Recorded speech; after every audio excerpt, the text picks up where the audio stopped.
मित्रों, टेक्निक ने हमें बहुत कुछ दिया है और अल्टीमेटली एक नई फ्रेज़, नया मुहावरा दिया है, ग्लोबल विलेज। पूरी दुनिया एक गांव का रूप ले गई, शक्ल ले गई है। हम लोग आज यहाँ बैठे वाशिंगटन और अमेरिका के दीगर जो देश हैं, प्रमुख देश, चाहे वो अपना न्यूयॉर्क है, चाहे वाशिंगटन है, चाहे दूसरे देश हैं, चाहे दूसरे उनके प्रदेश हैं, कैलिफोर्निया है, हम उन सबको जानते हैं। उन सब की बारीकियों को जानते हैं। हमें पता है कि एलए में, लॉस एंजलिस में क्या होता है, हमें ये मालूम है।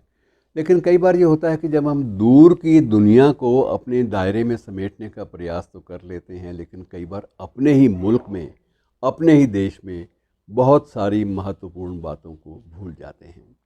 उनमें एक महत्वपूर्ण बात का जिक्र मैं आज आपसे साझा कर रहा हूँ। मित्रों, हमारे देश का ये एक भाग है जिसको हम लोग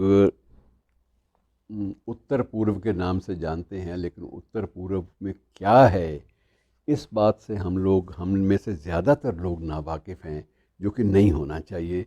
वो इसलिए नहीं होना चाहिए कि नॉर्थ ईस्ट जिसे आप बोलते हैं, उत्तर पूरब का जो भारत है, उसमें बड़ी गज़ब की बातें हैं। और ऐसी बातें हैं कि वो एक नया इतिहास रचने वाली बातें हैं। नया इतिहास रचा है वहाँ के लोगों ने, वहाँ के बाशिंदों ने, और वहाँ की कल्चर ने एक नया इतिहास रचा हुआ है। लेकिन हम उनसे ज़्यादातर वाकिफ़ नहीं हैं। हमें नहीं पता कि ये नॉर्थ ईस्ट का स्वरूप क्या है। तो थोड़ी सी बातें आपस में हम बांट लेते हैं आज नॉर्थ ईस्ट के बारे में। मित्रों, ये सबसे बड़ी बात यह है कि इसमें 8 राज्य शामिल हैं। देश के 8 राज्य नॉर्थ ईस्ट में हैं, लेकिन हम उनसे ज़्यादा वाकिफ़ नहीं हैं। उनमें 8 राज्यों में अरुणाचल प्रदेश भी है, पूरा का पूरा राज्य है। मिज़ोरम है, आसाम है, असम बोलते हैं उसको अब, मणिपुर है, मेघालय है, त्रिपुरा है, सिक्किम है और नागालैंड है। और कुछ एक इसमें एक अगर देश को, एक प्रदेश को निकाल भी ले तो 7 सिस्टर्स के नाम से भी इनका उल्लेख होता है, 7 बहनों के नाम से। आपस में ये पूरी तरह से गुंथे हुए प्रदेश हैं। और मित्रों, सबसे बड़ी हैरानी की बात आपको ये लगेगी, लाजिम है कि आप यकीन नहीं कर पाएंगे, लेकिन ये एक सच्चाई है, हकीकत है कि सिर्फ इन 8 प्रदेशों में 220 भाषाएं बोली जाती हैं। 220 भाषाओं के समर्थक या वाचक होने के बावजूद इनमें आपस में एक सांस्कृतिक रिश्ता बना हुआ है जिससे ये बिल्कुल टूटते नहीं हैं। अलग अलग भाषा में बात करते हैं, अलग अलग भाषा में जीते हैं, लेकिन उसके बाद भी एक ही लड़ी में पिरोए हुए हैं ये सारे के सारे प्रदेश। और मित्रों, ये एक ही ऐसा बेल्ट है, उत्तर पूरब का जो भारत है, एकमात्र ऐसा क्षेत्र है जिस पर मुग़ल साम्राज्य की कभी आंख नहीं पड़ सकी। कभी मुग़ल आक्रांता कोई भी इन 8 प्रदेशों की ओर नहीं देख पाया।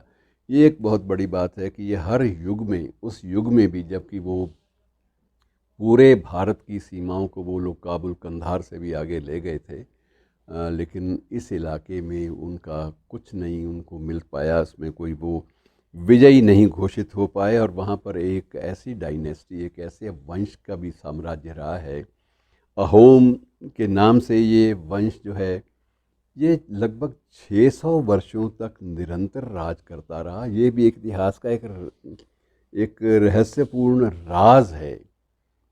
इस राज को समझना बड़ा मुश्किल है, लेकिन एक ही वंश का 600 वर्षों तक निरंतर राज बने रहना एक बहुत बड़ी उपलब्धि की बात होती है।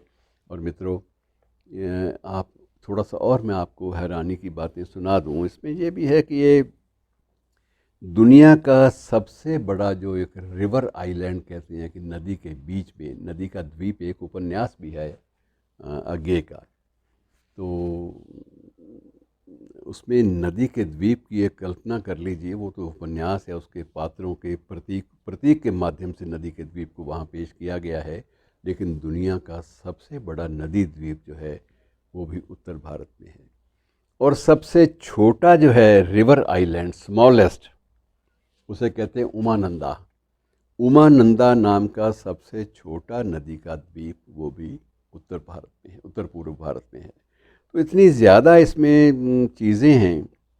और हमारे देश के जो नेशनल जो राष्ट्रीय पार्क हैं, उद्यान हैं, उनमें से 7 नेशनल पार्क जो हैं वो उत्तर भारत में हैं, उत्तर पूर्व भारत में हैं। ये चीज़ें ऐसी हैं जो मित्रों एक नया इतिहास लिखती हैं, लेकिन हमारा ज्ञान जो है वो सिर्फ वहाँ तक जाता है जहाँ तक हमें नेट की सुविधा मालूम है, और उसके बाद हम लोग सारी चीज़ें भूल जाते हैं कि ये क्या है। ये दुनिया बिल्कुल अलग किस्म की है, और इतनी ज़्यादा विरोधाभासों में जीकर भी, विविधता में जीकर भी ये लोग कैसे एक दूसरे को अपनी अपनी लड़ी में, अपनी श्रृंखला में बांधे हुए हैं, ये एक खूबसूरत बात है। और इसको हमें जितना भी हो सके हमें इसका अध्ययन करना चाहिए। और सबसे बड़ी बात यह है कि इसमें से बहुत से प्रदेश ऐसे भी हैं, एक एक प्रदेश जो है वो डेनमार्क से भी बड़ा है, एक प्रदेश ऐसा भी जो बेल्जियम से बड़ा है। बेल्जियम एक स्वतंत्र राष्ट्र है, डेनमार्क की एक अपनी प्रभुसत्ता है, लेकिन ये प्रदेश किसी भारत का एक अखंड अंग हैं। ये बहुत बड़ी गर्व की बात होती है, और हमें यथासंभव इनके बारे में जो बारीकियां हैं इनकी संस्कृति की, हमारी आफ्टर ऑल ये हमारी सांस्कृतिक चेतना का हिस्सा हैं। अगर हम अपनी सांस्कृतिक चेतना, कल्चरल एसेंस में इन लोगों को शामिल नहीं करते तो हम लोग कितने अधूरे हैं, इस बात का अंदाज़ा लगा लीजिए। शुक्रिया दोस्तों।